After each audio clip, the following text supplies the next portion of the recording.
Hello guys, welcome to Pakistani real reaction. तो कैसे हैं आप सब? उम्मीद है आप सब बढ़िया होंगे, मजे में होंगे, खुश होंगे, आबाद होंगे। मेरा नाम है मुदस्सिर, मैं हूं मुबशिर। तो क्या नाचो मैं?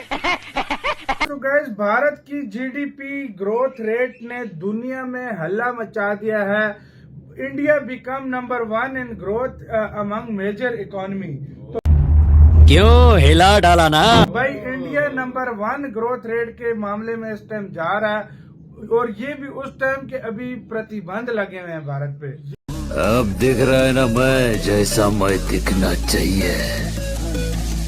मैं हरगिज झुकेगा नहीं साला।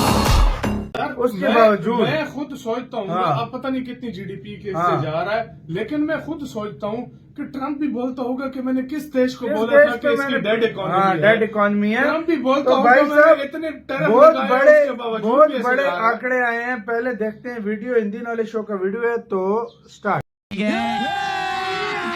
अभी मजा आएगा ना भिड़ो। दुनिया से 15 दिन आगे हो आप लोग, यकीन नहीं आता? खुद अपनी स्क्रीन पर देख लीजिए। 14 नवंबर को मैंने आपको ये वीडियो बनाकर खबर दी थी कि भारत की जीडीपी ग्रोथ ने इतिहास के सारे रिकॉर्ड तोड़ दिए हैं। और डोनाल्ड ट्रंप जो कह रहे थे कि भारत की अर्थव्यवस्था डेड है, खत्म हो चुकी है, और चाहे तो भारत रूस के साथ डूब मरे, वो ही आज अमेरिका है, वही डोनाल्ड ट्रंप है। उनकी सारी चालें, सारे टैरिफ, हर कदम, सब कुछ फेल कर दिया है भारत ने।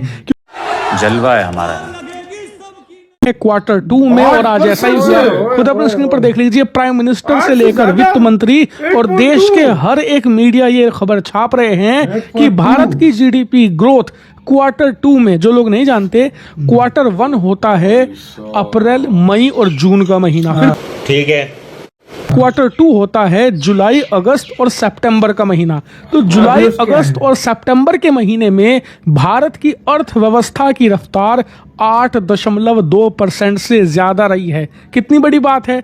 दरअसल भारत का ही जो रिजर्व बैंक है और भारत सरकार है, ये कह रहे थे कि हमारी जीडीपी ग्रोथ Q2 में कम से कम 5 से लेकर 5.5% रहेंगी। IMF, वर्ल्ड बैंक भी कह रहे थे कि 5-5.5% तक। ऐसे में सबके एस्टिमेट ध्वस्त कर दिए हैं भारत ने, और इसीलिए ये भारत की बड़ी जीत है। लेकिन हम इस पर बात नहीं करेंगे, क्योंकि 15 दिन पहले ही मैंने आपको ये सब कुछ एक्सप्लेन कर दिया था कि क्यों ऐसा हुआ, कैसे भारत ने किया। आज हम क्या जानेंगे? दरअसल आज फिर हम दुनिया से आगे निकलेंगे, और मैं आपको वो बताऊंगा जो 10 दिनों के बाद होने वाला है। क्यों? क्या हुई? इस समय सरकार के इन जीडीपी आंकड़ों की आलोचना शुरू हो चुकी है। विपक्ष हो, चाहे कुछ फॉरेन मीडिया संस्थाएं हो, पाकिस्तान के जर्नलिस्ट हो, सब भारत सरकार की आलोचना कर रहे हैं। छिपकली के बच्चे कभी मगरमच्छ नहीं बन सकते, वो दीवार पर रेंगते रेंगते ही मर जाते हैं। कि जो ये 8.2% के आंकड़े आए हैं, ये सही नहीं है, क्योंकि अब से 2-3 दिन पहले ही IMF ने एक रिपोर्ट पेश करी है, जिसमें भारत की जीडीपी ग्रोथ को कैलकुलेट करने का जो सिस्टम है, उसे C ग्रेड दिया गया है।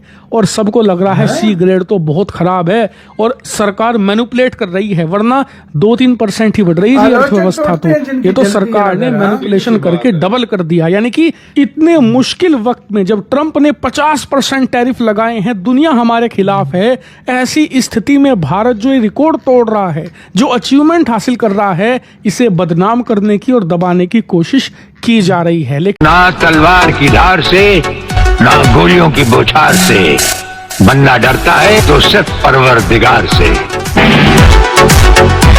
लेकिन इसके पीछे की सच्चाई क्या है, मैं अब आपको बताता हूं। सबसे पहले आप स्क्रीन पर ये रिपोर्ट देखिए।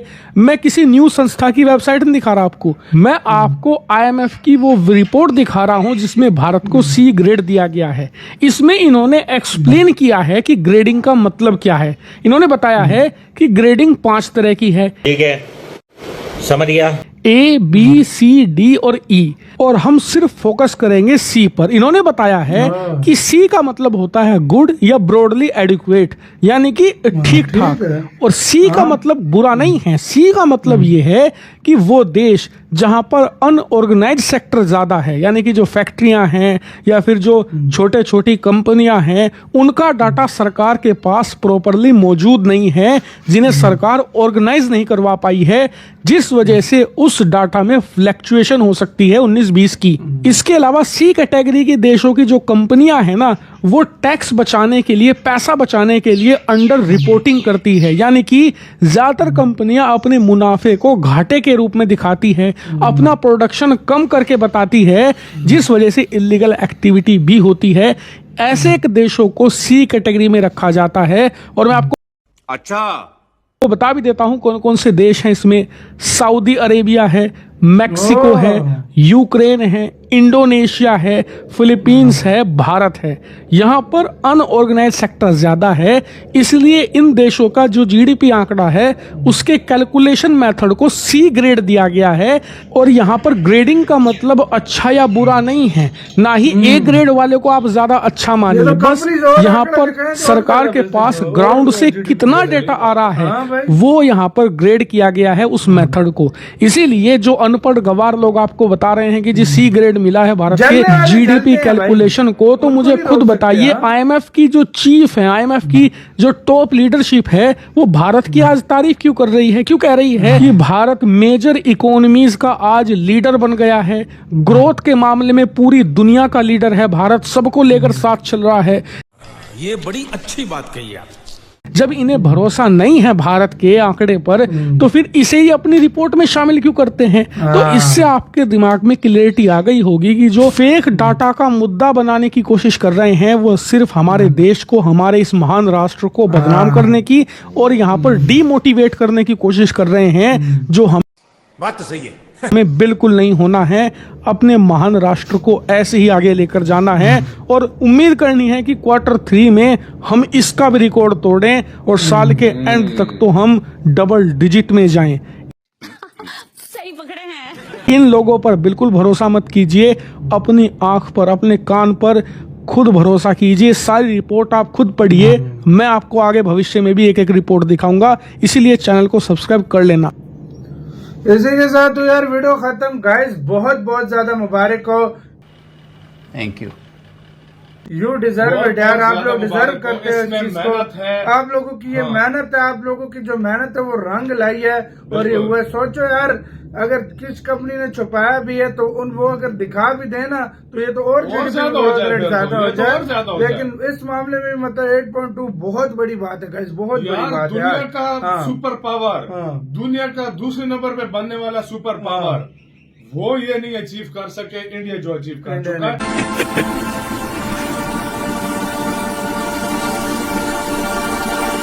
हालांकि इतने सैंक्शन लगे हुए हैं, इतने देशों के साथ पंगे चल रहे हैं, उसके बावजूद टैरिफ लगे हुए हैं। सबसे आगे, सबसे तेजी से वो देश जा रहा है। अप्रिशिएट करना चाहिए। हम तारीफ करते हैं, हम तारीफ करते हैं और हम यही प्रे करते हैं कि इंडिया और आगे जाए और हमारा देश भी ट्रम्प आगे को तो जाए। नींद नहीं आ रही होगी कि भाई साहब हम है डेड इकॉनमी क्या कहते थक गए और ये लोग तरक्की रोक ही नहीं रहे। ट्रम्प कह रहा होगा कि यार ये तो हमारे जो है ना जूते हमारे मुंह पे मार रहा है इंडिया। मैंने क्या बोला था, इंडिया क्या कर रहा है? मैंने क्या बोला, इंडिया ने तो IMF सीरियसली ले लिया। को रोज अपनी रिपोर्टें फाड़ कर दूसरी रिपोर्ट बनानी पड़ रही है। यार ये इंडिया कर क्या रहा वही है? ना भाई, इंडिया की ग्रोथ। और कहती है कि वो IMF की चीफ ने बोला है कि इंडिया मेजर इकोनॉमी का लीडर बन गया है। जी, पैसा ही पैसा होगा। मतलब लीड कर रहा है मेजर इकोनॉमीज को। तो कर रहा है। देख लो इतनी ग्रोथ रेट किस कंट्री की है, मुझे बता दो। किसी की भी नहीं भाई। किसी की है तो बता दो मुझे। आपका गाइस इस सारे मामले के ऊपर क्या कहना है, अपनी राय जो है कमेंट सेक्शन में दें। और यार इसी तरह मेहनत करें। हम कहते हैं पाकिस्तान भी इसी तरह मेहनत करे और इस तरह मुल्क यार आगे बढ़ते हैं जिस तरीके से भारत बढ़ रहा है। और दुनिया को मैं कहता हूँ इस टाइम भारत से सीखना चाहिए। पूरी दुनिया के सामने चट्टान की तरह खड़ा हुआ है। कितने ऊपर आलोचक हैं, बातें करते हैं, लेकिन भारत नहीं रोक आगे बढ़ता जा रहा। रहा है। भारत नहीं रोक रहा। आपकी क्या राय है बताना, अपना बहुत ज्यादा ख्याल रखना। अब तुम लोग गलती से अगर नए हो तो सब्सक्राइब करो। वो जो लाल वाला बटन है उस पर अपने जीजा जी फेंक के मारो या फूफा जी, मुझे नहीं पता, बस क्लिक हो जाना चाहिए।